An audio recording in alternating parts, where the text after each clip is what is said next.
Assalamualaikum warahmatullahi wabarakatuh. Hello everybody. Welcome to the fourth meeting of our subject, Basic English Writing.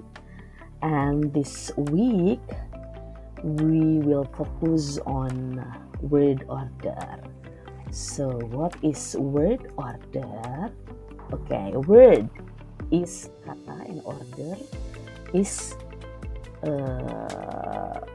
susunan, ya.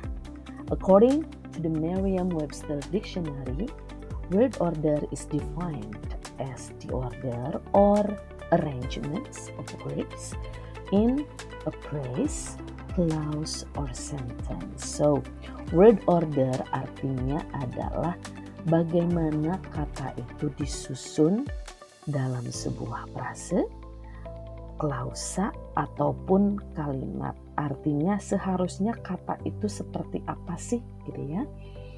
Kemudian as its name suggests, word order refers to the sequence or order. Sequence itu artinya rangkaian or order in should be placed within a sentence. And then dalam bahasa Inggris, standard word order in English itu harus yang pertama adalah subject, kemudian verb, ya. Okay.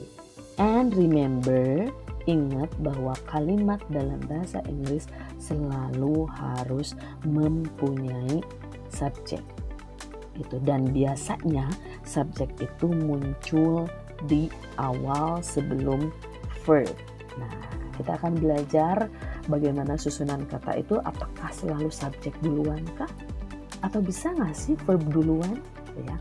Oke, next slide.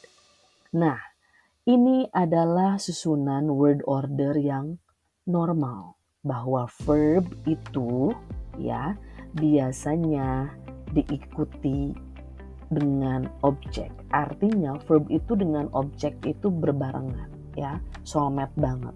For example, she likes her new shoes very much.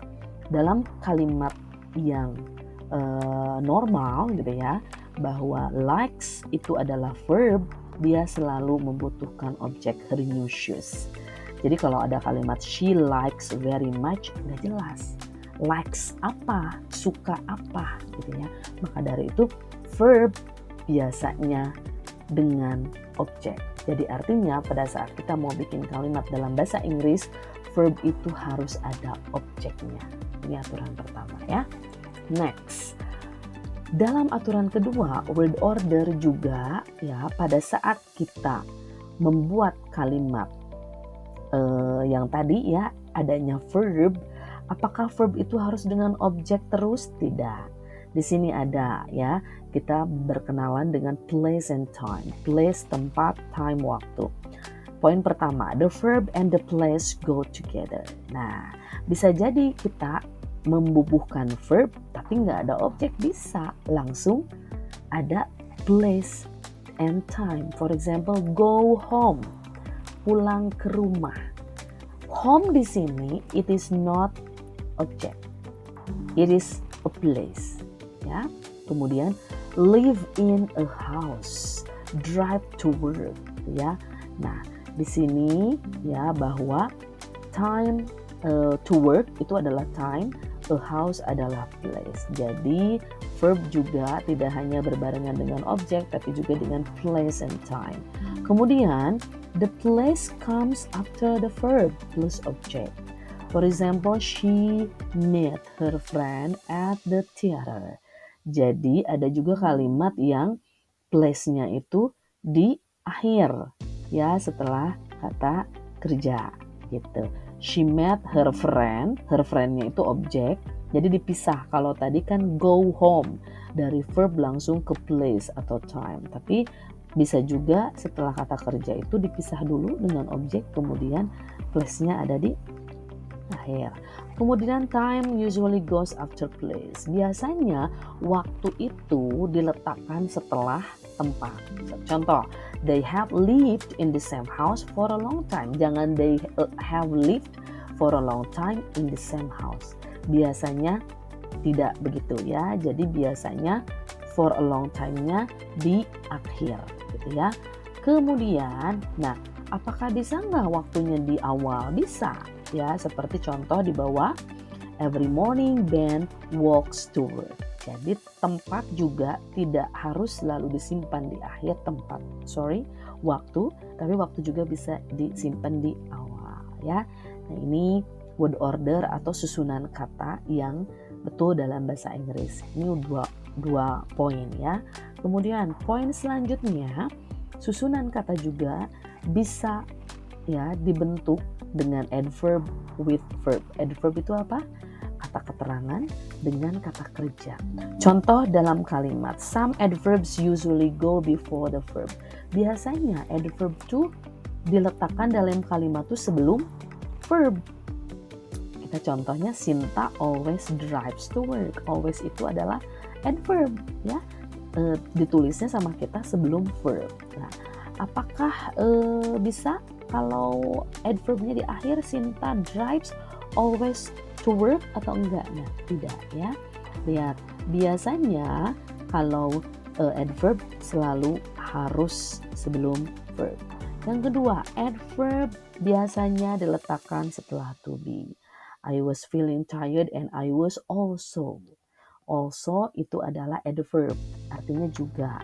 Dia letaknya harus sesudah to be. Ya, my children are always happy. Always di sini adalah adverb. Jadi jangan my children always are happy, tapi are dulu diletakkan. Oke, poin ketiga itu ya. Sekarang poin selanjutnya, adverb dengan ditulis atau berdampingan dengan kata kerja. Pada saat dalam kalimat kata kerjanya itu lebih dari satu, adverbnya gimana ya letaknya? Kita lihat contohnya. I can. Can itu verb pertama. Remember verb kedua. Apakah kalimatnya I never can remember her name atau gimana? Nah, aturannya adalah verb pertama dulu yang harus kita tulis. Setelah itu adverbnya, setelah itu verb kedua. I can never remember her name.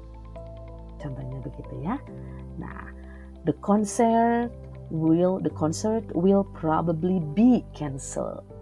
Konser itu akan kayaknya mungkin di cancel. Jadi jangan the concert will be probably cancelled, tapi probably dulu baru be gitu ya. Oke. Contoh yang lainnya teman-teman bisa dibaca. Kemudian word order atau susunan kata yang bertujuan untuk bertanya, questions. Nah, kan tadi poin pertama bahwa subjek sama verb ya biasanya. Nah, kalau bertanya, verbnya dulu yang dikedepankan. Tom will go home. Kalau bertanya, will Tom go home? Nah, ini seperti ini ya. Will Tom be here tomorrow? Kalau nanyain. Ya, jadi kita nggak perlu lagi kalimat tanya. Apakah Tom akan ada di sini besok? Jangan apakah itu bahasa Inggrisnya what. What will Tom be here tomorrow? Nggak perlu pakai what. Tinggal will-nya aja dikedepankan. Ya. You have been working hard. Kamu sudah bekerja keras. Gitu ya.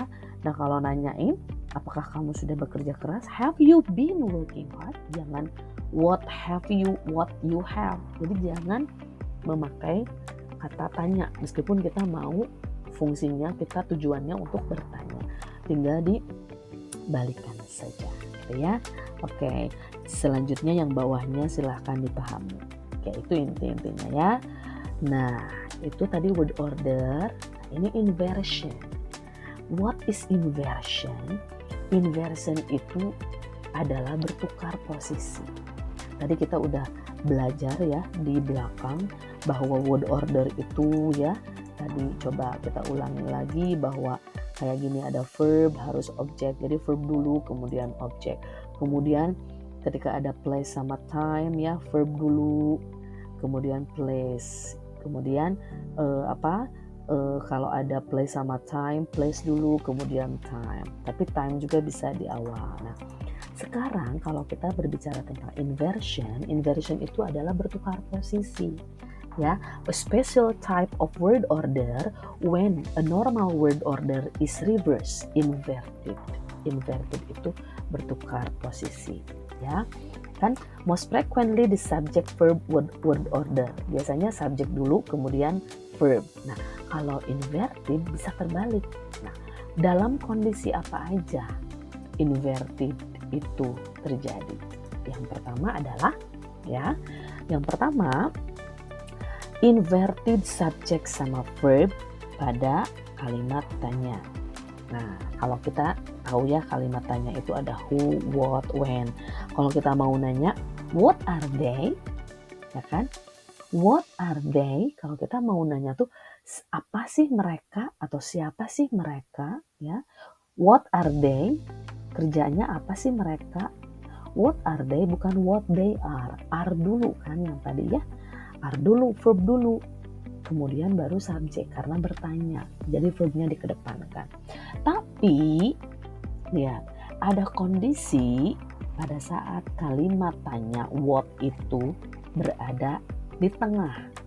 Nah, ini bukan pertanyaan. Pertanyaan bukan untuk kalian. Seperti kayak gini, I know what they are. Aku tahu mereka kerjanya apa. Bukan bertanya kan? Nah, tapi penggunaannya sama ada what. Nah, kalau dalam kalimat ini, ya, yang tadinya are itu di depan, are they, jadi they are. Karena what ini bukan kata tanya. Bukan fungsinya untuk menanyakan. Understand? Oke, silakan pahami ya. Next, dalam kondisi apa lagi? Inverted subject and verbs with place expression. Dalam ungkapan yang ada tempatnya. When a place expression at the front of the sentence is necessary to complete the sentence, the subject and verb that follow are inverted. Artinya, ya, kalau kalimat tanya itu, kata keterangan tempat itu, ya, itu tuh butuh banget untuk ada dalam kalimat, ya. Contohnya, in the classroom were some old desks. Dalam kelas ini ada banyak bangku yang usang, yang udah tua, gitu ya. Nah, ini kan kalau tidak ada kalimat in the classroom, nggak mungkin jadi kalimat dong, ujuk-ujuk were some old desks. Makanya disebut necessary. Nah, kalau kalimat tanya itu emang harus ada dalam kalimat tanya. Tempat itu harus ada dalam kalimat, itu inverted. Ya, verbnya dikedepankan, subjeknya di akhir. Tapi beda dengan contoh yang kedua. In the classroom, I studied very hard. In the classroom-nya itu nggak terlalu penting. Karena kalau kita nulis I studied very hard itu udah jadi kalimat. Beda dengan yang contoh yang atas. Ya, kalau were some old desks itu bukan kalimat karena maksudnya apa ya? Tapi kalau yang bawah I studied very hard itu kita udah paham. Maka dari itu in the classroom-nya adalah ekstra, bukan necessary. Maka dari itu subjeknya harus di awal. Gitu ya. Oke, pusing? Selamat berpusing ya. Tandanya kalian belajar. Next point selanjutnya. Inverted subject and verbs with negatives. Negative expressions itu dalam bahasa Inggris ada contohnya banyak ya. Ada no, not, never, rarely, seldom gitu ya, hardly. Ketika teman-teman mau pakai negative expression seperti itu subjeknya inverted. Artinya subjeknya bertukar posisi dengan verb. Subjeknya harus diletakkan di akhir. Rarely were they so happy. Rarely itu jarang, ya. Jarang sekali mereka bahagia. Jadi jangan rarely they were so happy. Salah. Jadi harus rarely were they so happy. Gitu ya. Next, inverted subject and verbs with conditional. Conditional ingat ada if ya, artinya jika. Ya. Kalau dalam kalimat itu if-nya itu omitted, artinya if-nya tidak ditulis, itu inverted. Emang bisa, Miss, kalau if-nya tidak ditulis? Bisa. Ya, kalau misalkan if were he here, artinya jika dia ada di sini, he would help. Dia akan membantu. Gitu ya. Nah, kalau if-nya kita nggak akan pakai, verb-nya dulu di inverted jadi di depan. Tapi kalau kita mau pakai if, subject dulu. If he were here, he would help. Jadi dalam bahasa Inggris itu kalimat yang were he here, he would help, mungkin kalau yang belum paham inverted, ini kayaknya salah deh kalimatnya, salah deh grammarnya. No, ya, ini dua-duanya betul. Artinya kalau yang atas nggak ada if-nya, tapi verb-nya inverted, harus bertukar posisi dengan subject, terus di awal. Kalau kita mau pakai if, wajib subject dulu setelah if-nya, gitu ya. Next, kondisi terakhir inverted, ya, inverted subject and verbs with comparison. Ingat comparisons, ya, perbandingan. Oke, contoh kalimatnya di sini ada we were more prepared than the other performers were. Ya. Kalimat yang pertama itu tidak inverted, artinya itu normal ya, subject dulu, kemudian verb dulu. Setelah ada comparison yang more prepared, comparison itu kan membandingkan, lebih gitu ya, more prepared. We were, kita itu lebih lebih persiapan dibandingkan performers yang lain gitu ya. Maksudnya ini ceritanya mungkin kita lagi lomba atau apa. Nah, contoh yang kedua, we were more prepared than were the other performers. The subject and verb may invert after a comparison. Jadi kedua ini betul kalau kalian nulis begini, saya mah mau verb dulu deh, mau inverted deh Bu, boleh ya. Atau subjeknya mau setelah more prepared than aku mau pakai subjek deh, boleh. Jadi ini mah tidak ada aturan yang khusus gitu ya. Kok bisa kayak gini ya kalimat bahasa Inggris teh? Nah, itu uniknya ya. Nah, ada catatan di bawah, subject verb inversion after a comparison sounds rather formal. Artinya yang contoh yang bawah ini kalau kalian ngomongnya dalam kondisi formal, misalkan ngobrolnya dengan dosen atau dengan siapa. Tapi kalau yang atas ini lebih informal gitu ya. Okay, there will be the exercises as usual. Di sini ada practice 1, practice 2, yes, and practice 3. Teman-teman kerjakan latihannya at home, and I will be checking your works soon. Okay, I think enough for these presentations. Hopefully you can understand and comprehend the materials well. If you have any questions, you can ask me in the classroom, when we are offline meeting. Okay, thank you so much. Assalamualaikum warahmatullahi wabarakatuh.